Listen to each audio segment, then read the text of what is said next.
estamos começando mais um Papo Direto e eu te convido para acompanhar a nossa conversa. E hoje nós estamos falando aqui com a secretária municipal de educação da Prefeitura de Paranaguá, Tenille Xavier. Nós vamos falar sobre diversos assuntos ligados à secretaria, as atividades de toda a equipe da secretaria, especialmente neste momento que o mundo vive da pandemia, os cuidados com relação a evitar a transmissão do coronavírus, do Covid-19, e as atividades que a secretaria também teve que se adequar a esse período. Afinal de contas, uma das questões mais importantes relacionadas à Secretaria de Educação foi a suspensão das aulas da rede municipal. E com isso, com a necessidade da suspensão, também a Secretaria não parou, os profissionais ficaram pensando em outras formas de agilizar várias tarefas, cadernos inclusive, e a gente chega nesse momento também, porque a gente está aqui no canal Cidade Educadora, que é justamente com o programa Mundo Lude, uma programação especial e voltada para as crianças da rede municipal, embora esteja sendo aproveitado por crianças de vários colégios, né, não só da rede municipal. Secretária, agradeço aceitar o convite, né, falar um pouco da sua experiência e, como eu sempre digo, a gente gosta de iniciar o programa falando da pessoa, porque a gente entende que nem todo mundo conhece a Tenille. Nem todo mundo sabe quem é hoje a pessoa que está ocupando a Secretaria Municipal de Educação. E a gente gosta mesmo de aproveitar a oportunidade para conhecer um pouquinho mais. Saber quem é a Tenille, saber da sua formação profissional, da sua carreira profissional, inclusive até esse momento que chega, né, que culminou com um cargo tão importante, eu acredito que todo mundo da área da educação, o status, né, a situação, a gente vai sempre querendo galgar um pouquinho mais e ter essa responsabilidade, embora seja uma tremenda responsabilidade, um tremendo desafio, mas também é algo que reconhece, é um fato que traz reconhecimento ser convidada para ser secretária. Mas fala para a gente quem é a Tenille, fala para o pessoal acompanhar, é parnanguara, nasceu aqui, mora em que região e por que é que escolheu depois o magistério, como é que foi tudo isso? Luciane, sou parnanguara, né, nascida e criada aqui na cidade de Paranaguá, sempre morei ali na região do Jardim Santa Rosa, né, onde muitas pessoas que me conhecem sabem que toda a minha infância, minha adolescência e a minha vida adulta, inclusive, foi ali no Jardim Santa Rosa. E desde que morava ali no Jardim Santa Rosa, eu estudava ainda pequena, a minha vontade e o meu sonho era de ser professora. Então, por isso que quando eu me apresento, eu gosto de falar, sou a Tenille Xavier, professora, né? É quase que um sobrenome. Então, toda a minha trajetória na educação foi sempre estudando a parte pedagógica, saí do ensino, assim que entrei no ensino médio, eu entrei para cursar o magistério, finalizei o magistério, já ingressei em letras português e nesse período de início de letras português eu passei num concurso da prefeitura como professora, isso há 14 anos atrás. E desde então continuei trabalhando tanto no profissional quanto no acadêmico na área da educação. Cursei pedagogia, sou especialista também em psicopedagogia e gestão em processos de inclusão, diversidade pela Universidade Federal e atualmente estou cursando, né, estou mestranda na Universidade Federal no ensino de ciências ambientais. Não para de estudar. Eu acredito que o professor não para de estudar, né? A gente tem um aprendizado constante e o professor que quer realmente fazer a diferença, ele não deixa os estudos, ele ensina, ele aprende e assim a gente vai fazendo com o nosso aluno, né? Porque o professor realmente ele tem horas que ele está no banco da faculdade ali estudando, tem horas que ele está na sala de aula e ele também está aprendendo com o aluno. Então é um constante ensina e aprende na vida do professor. Sempre se aperfeiçoando. Você comentou que há 14 anos, então, você fez concurso à prefeitura e passou. E como é que foi a tua formação, o teu trabalho dentro da prefeitura como servidora municipal? Eu entrei diretamente na Escola José da Anchieta, ali na Vila Guarani. Aí eu brinco que é a minha segunda casa é na Vila Guarani, porque é ali que eu cresci profissionalmente. Foi na Escola José da Anchieta. conheci profissionais incríveis, aprendi muito com cada um deles, crianças incríveis, que hoje eu tenho orgulho de ver que são profissionais exemplares nas profissões, né, que eles escolheram, inclusive várias professoras também, foram minhas alunas e hoje são professoras trabalhando na rede juntamente comigo, isso é bem legal. Eu comecei ali como professora, trabalhei tanto no pré, na educação infantil, no ensino fundamental 1, né, de primeiro ao quinto ano.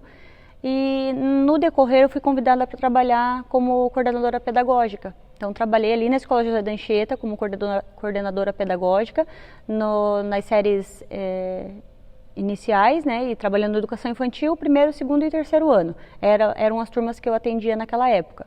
Na sequência, ali mesmo no José da Anchieta, eu trabalhei também na coordenação de um projeto que ele se chamava Projeto Segundo Tempo. Era um projeto do governo federal, que na época acontecia aqui na cidade, em algumas escolas, e aquela região foi escolhida, mesmo sem ter uma quadra esportiva. Então, nós realizávamos essas atividades na praça do bairro. Então, eu andava com as crianças para a escola, para a praça, e desenvolvia atividade também com a parceria da comunidade, e ali eu trabalhei também nessa coordenação.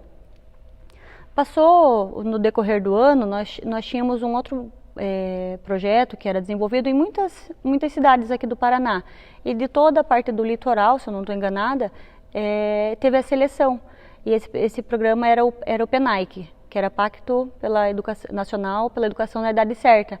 E nesse ano de 2014, eu fui selecionada entre os professores alfabetizadores por trabalhar por projetos.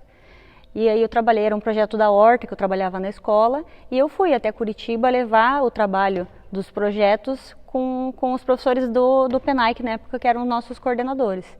E que era uma coisa que eu gostava muito, de trabalhar com projetos, trabalhar de maneira diferenciada, e por essa razão eu acabei indo para lá. E na sequência, Lu, foi onde eu recebi o convite para vir para a Secretaria de Educação.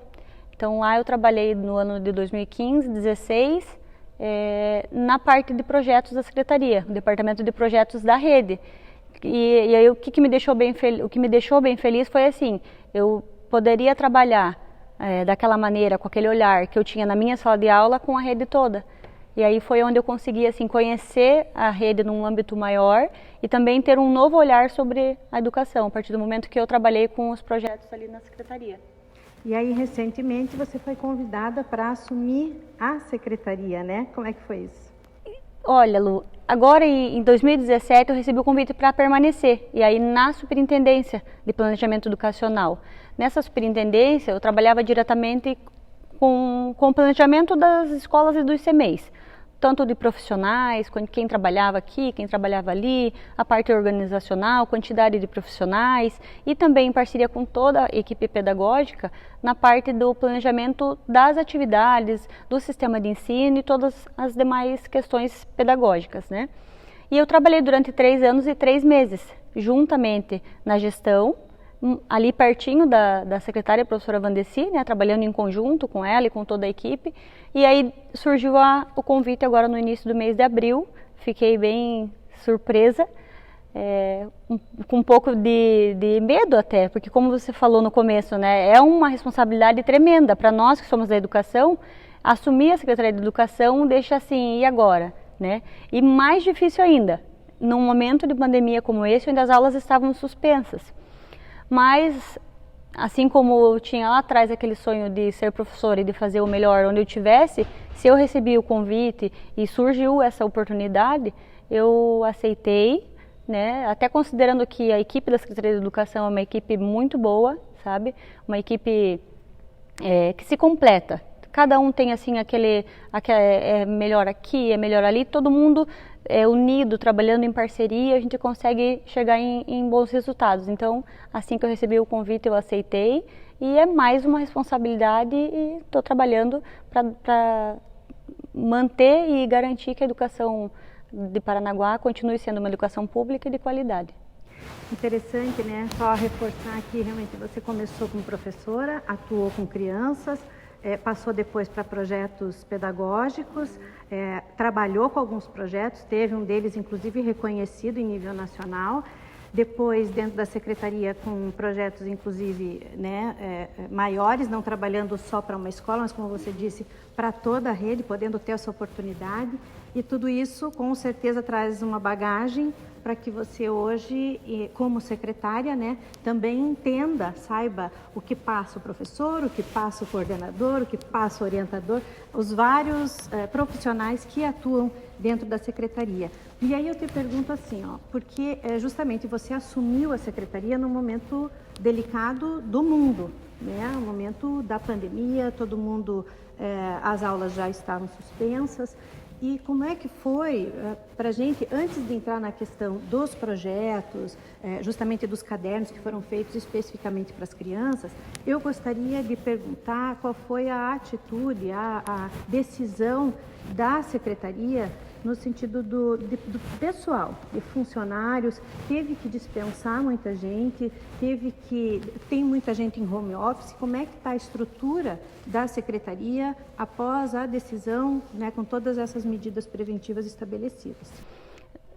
No primeiro momento, nos primeiros dias, ficou aquele impacto. E agora? Quem sai? Então a gente já foi seguindo. As pessoas que estavam no grupo de risco foram para casa. Aqueles servidores que conseguem trabalhar diretamente pelo computador, e-mail, telefone, também conseguem ficar em casa. Mas alguns serviços são essenciais ali na Secretaria de Educação que nós não conseguimos parar, que foi a parte financeira e administrativa. Todo o setor ali da parte financeira e administrativa, eles continuaram trabalhando normalmente, engenheiros, arquitetos, os administrativos, a parte de contabilidade. Então, a gente não consegue que esses trabalhos caminhem de casa. Então, esses setores continuaram normalmente. E até ali a parte da recepção, né? O Roberto, quem está ouvindo e sabe da educação, sabe que o Roberto tem ali a marca da educação, né? Todo mundo conhece o Roberto. Todo mundo conhece. Então, o Roberto continuou junto comigo e com os demais servidores, né? Dando também suporte para toda a comunidade que estava em procura de tirar alguma dúvida. E outra parte bem importante também foi a parte da merenda. O departamento da merenda escolar, que são as nutricionistas e a responsável pela merenda, que é a Rosane, eles também não pararam um minuto. Inclusive tem sido um dos departamentos que mais tem trabalhado durante esse período. A gente vai estar falando justamente da distribuição, né, do trabalho. Inclusive vocês fizeram uma estimativa para um determinado número, de repente esse número aumentou consideravelmente e mesmo assim vocês estão fazendo o repasse, a distribuição, e eu gostaria realmente de obter mais detalhes sobre isso. Mas só para a gente fechar, eu gosto de perguntar sobre essa questão de atitude, principalmente quando a empresa ou mesmo uma estrutura pública, mas desse cuidado, né, dessa coisa da você direcionar, tomar as medidas, porque afinal de contas as medidas preventivas estabelecidas pelos decretos da prefeitura, elas foram para toda a população. E isso quer dizer que a primeira a ter que tomar de repente é a própria prefeitura. E os setores estão fazendo isso, então, né? As pessoas com diabetes ou com algum problema de saúde já foram dispensadas justamente para não ter nenhum problema. E eu acredito também que os cuidados de ter um álcool em gel, as pessoas que estão trabalhando manterem uma certa distância entre elas, isso também vem sendo feito. Sim, a secretaria toda foram instalados dispensers de álcool em gel em todas as entradas possíveis da secretaria. Então tem álcool em gel distribuído por toda parte. Todos obrigatoriamente trabalham de máscara. E aqueles setores onde a gente precisa que esteja ali 2 ou 3 pessoas do setor, ajustamos as mesas, distanciamos um pouquinho mais, ou até trabalhamos em escala, porque aí não fica um número muito grande de pessoas na sala, né? E também, ao mesmo tempo, tomando todos os cuidados, dando uma ligadinha, vendo como estão aqueles servidores que já têm uma certa idade, que têm diabetes, que têm pressão alta. Então, situações assim que a gente sabe que ao mesmo tempo que eles estão em casa porque eles necessitam desses cuidados, eles também ficam lá em casa com um pensamento no serviço, e mandando e ligando, e olha, precisa de alguma coisa, mande aqui em casa para eu fazer, eu vou te ajudando por aqui. Então assim, a equipe da Secretaria de Educação, ela é assim fantástica, sabe, nesse sentido. E além da Secretaria, que como a gente chama, né, a estrutura Secretaria de Educação, temos nossas escolas e ICMEIs também, Lu, que os diretores estão praticamente à disposição, os diretores dos ICMEIs das escolas, E automaticamente alguns servidores das escolas e do CEMEIS também têm ido até lá para ajudar, ou no que for preciso fazer plantão em escola. Então assim, a gente vai monitorando esse pessoal que está em casa e aqueles que podem, tomando todos os devidos cuidados, saem para atender as famílias e assim, a comunidade que for preciso. Perfeito. A gente vai lembrar aqui que você pode acompanhar o programa Papo Direto e a programação no canal Cidade Educadora, clicando no site da Prefeitura, procurando o endereço www.paranaguá.pr.gov.br. Do teu lado direito da tela, você vai ver logo ali o primeiro banner, está escrito Cidade Educadora. Você clica ali e você pode acompanhar ao vivo ou pode acessar todos os programas feitos e que estão registrados no YouTube. Então a gente vai terminar esse bloco por aqui, mas a gente volta já falando justamente sobre a questão das atividades online disponibilizadas para as crianças e sobre o Mundo Lude, um programa que está aqui na nossa programação. A gente volta já.